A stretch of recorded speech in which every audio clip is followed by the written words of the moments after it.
got a photograph of what I believe is called Rogation Sunday. That is Rogation Sunday, and I used to sit with the dress of the lady with the hat on. I was in the 20s.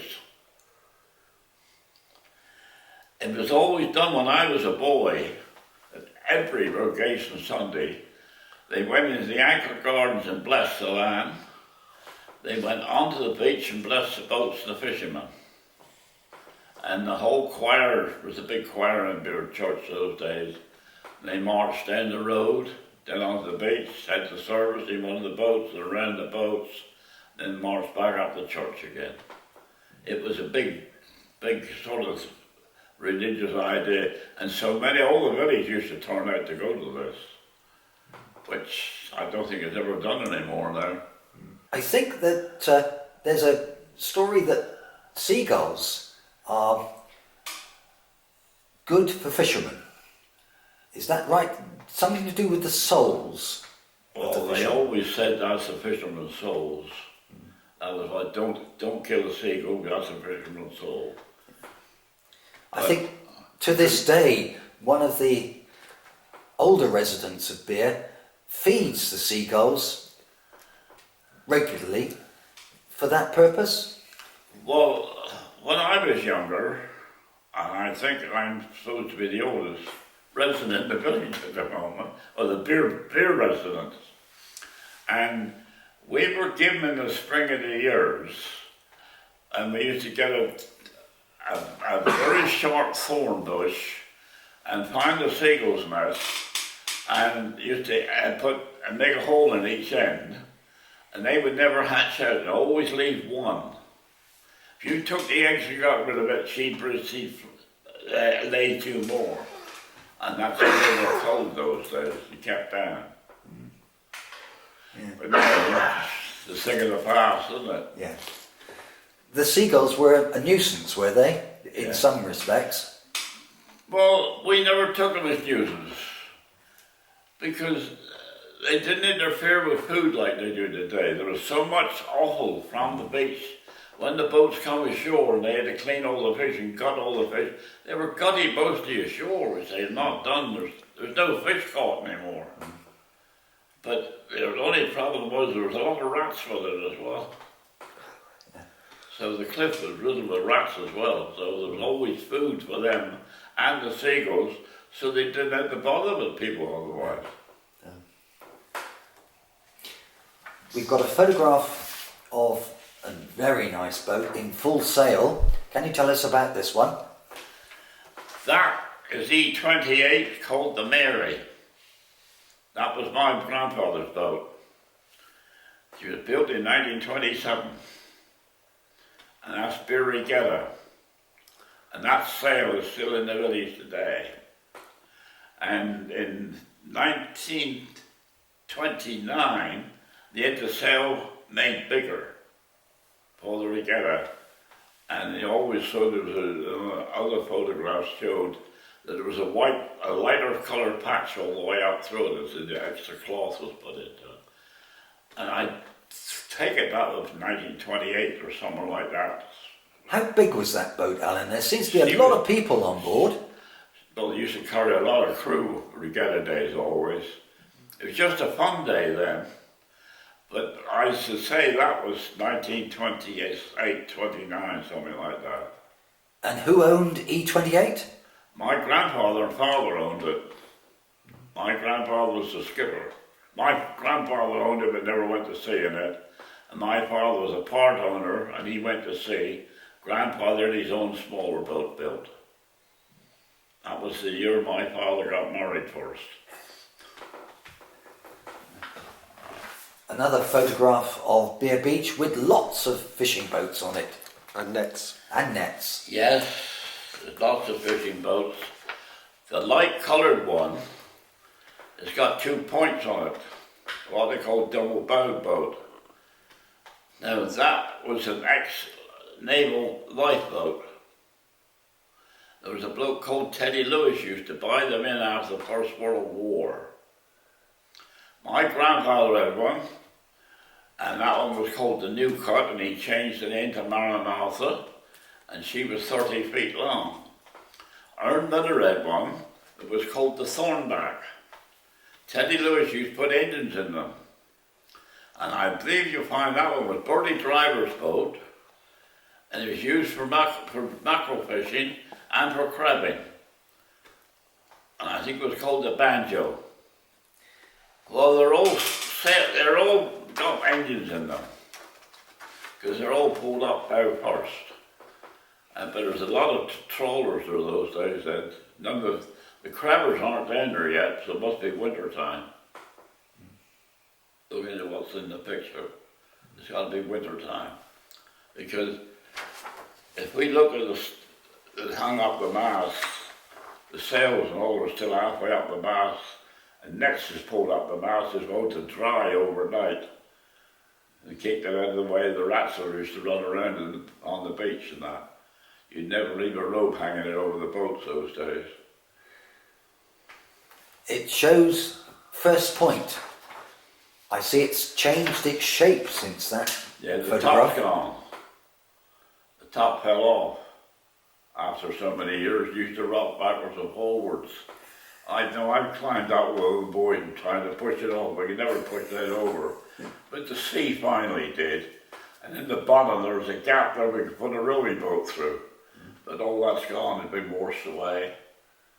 It's changed a great deal in my lifetime. If we look in the middle of that picture, one boat looks bigger than the others. And that was Lonsey Bond's boat, called the Sapphire. She was built in 1912. And she was a big boat. She was nearly 30 feet. And they tried to put an engine in her, and it did not work. And the boat was done away with. And when I was a boy, it was laid out on the hill. We used to play in it. And he had a block of wood in there on the keel with a great big iron ring on it, and a block to put the troll rope through. And I asked Lonsey what it was there for. He said, "You're going to find that out, haven't you, my son?" The old men wouldn't tell you. You had to work to think about things, to make you think. And then if you went in and you found it a rough idea, you said you're getting there gradually. He would never tell you outright. And then when you finally thought you had it, they'd tell you exactly what it was for. I see. So that was the memories of what I have of the old men. They were clever old men in their day. But that was why that boat looks bigger than everything else. He was bigger than anybody else's. That was the Sapphire. My friend John Barr made a model of that one. And it went in the anchor for some years, but I never knew where it finished up to. So that's what those boats are. But to own one of those boats, Alan, to own one of those boats, you'd have to be quite wealthy, I think, wouldn't you? Because they cost a lot to have made. Well, I don't know, because I remember when we had the Garm built, which was in 1947, that one there was 28 foot. She should have been 28, she was 30 feet. The builder told, "Well, Harry," said, "I'm going to have it 26. But the keel is big enough to make it 30. My father said, "I'm not going that size." He said, "I'll make it go to 28. And they made it 28 feet. And that was one of the larger ones those days.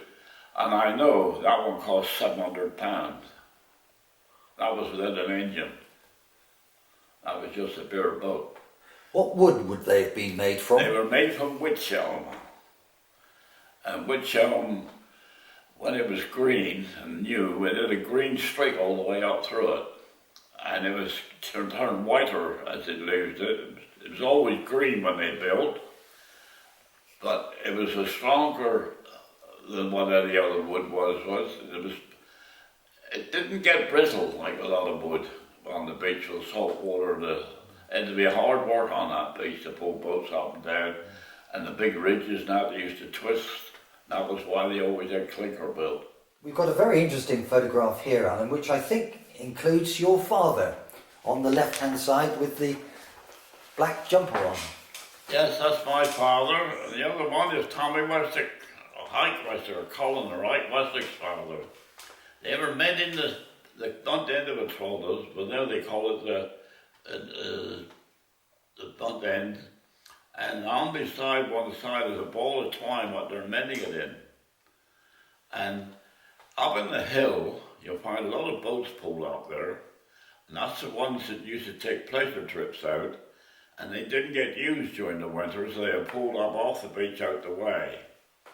Over on the one side, you've got, at the same time, you've got a capstan, the old hand capstan, or they used to pull the boats up with. The round roof on the fisherman's shed is still there, and it all belonged to Lord Clinton those days. We asked him once, because the roof was leaking, if he'd repair the roof. And he said, the rent I get from you, he said, we won't even pay for the nails to put the roof on. And then he was asked, why don't you sell it? He said, I can do that. And we decided to sell it, buy it, and we formed the Fishermen's Association. But it came to, we couldn't find anybody who had enough money to be stand guarantor, so we had to find someone who could be a guarantor for us. And that's why they got a flat concrete roof now. But it changed afterwards from the Fishermen's Association, because some of the members only did pleasure tripping during the summer, and they were known as boatmen. So it was changed to Beer Fishermen's and Boatmen's Association. That's why the name was changed. Here we have a photograph of a very big catch.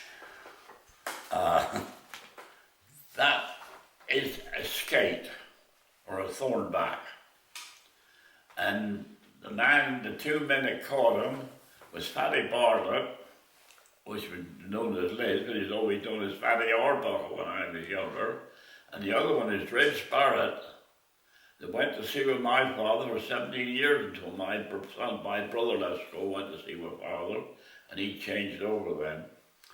The man in his short sleeves behind them, he became the local postman, called Booby Bartlett. And then the visitors was there watching. That is a large skate to catch. That's a particularly large one, isn't it? Yes, it is a particularly large one. Wouldn't it have been easy to land? No, it wouldn't have been. And what value would that own fish have? Well, as the fishmonger would buy it and try and sell it to big people, cut it up to pieces. But it's a large size. It's got a face all on its own, isn't it? It has. But if you catch that, the beer fisherman, when he's cut out the eyeballs and the back, what they call down the bottom here, called the flump end, and they're called rump and jewels. The eyes was the jewels, and the bottom piece was the rump, and that was lovely tasty fish. I made a great nail of that. I had a big thornback, a big skate.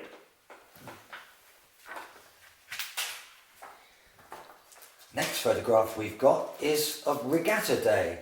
The beach is absolutely crowded with people. Yes, that's how Regatta Day was when I was a boy. The beach was packed. You couldn't put another deck chair on the beach. There's an airplane over the top, must be taking a photograph. Yes, a biplane. Yeah. Biplane. And I reckon it's either just before the war or just after, I'm not sure which.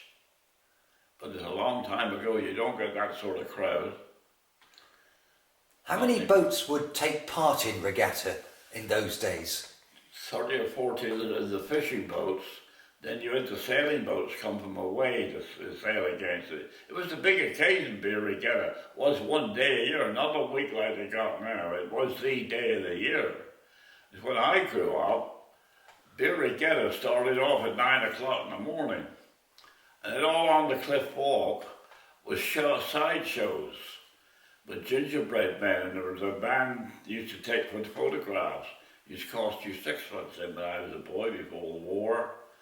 And that was a marvellous thing to us, because you used to take a picture, put it in a bag of water, and then put another bag of water, you had a photograph. That was marvellous to we boys those days. But that is a massive crowd of people on Beer Beach. Not only on the beach, Alan, but also I on... don't think I'll ever see it again. On Jubilee itself, it's crowded. They were crowded. it was a spectacle day. It was a real day of the week. That was one of our big bank holidays. Everybody stopped work. We had a village band used to come down through. Not our village. We never had our own band, not in my day. Band used to come and they used to march with Princess. Used to have a princess competition. And then they used to start up at the old lower school, New Road corner, and parade all down through the street with the Princess. And then they used to open the regatta up on the cliff. And then all the side shows and everything else was there. And then people was on the beach waiting. And it's always done with a megaphone, not with all the latest speakers and that they've got today. Just. And who had the honour of starting regatta? Was it somebody prominent? Because I think the man that used to start in my day was called Fred Holmes. Now he was the owner of the Anchor Hotel. And I can remember when I was a boy, I'm going back just before the war, that the Anchor then used to draw places for the windward section of that, okay, and draw numbers in the order what you were going to sail from. And Fred Holmes used to start it because he was the only one that had a shotgun. And we stayed for so long one time. And I remember somebody shouted out, Fred Holmes, you don't start that gun, he's all come ashore and fire on himself. So it was also pleasurable day that was. That was the day of the year. You and your late wife had the honour of opening regatta. We had the honour of opening regatta some years ago now, my late wife and I. It is a great honour to do that. A great many people have stood where I stood that particular day. Yeah. There'll be a great many more, God willing.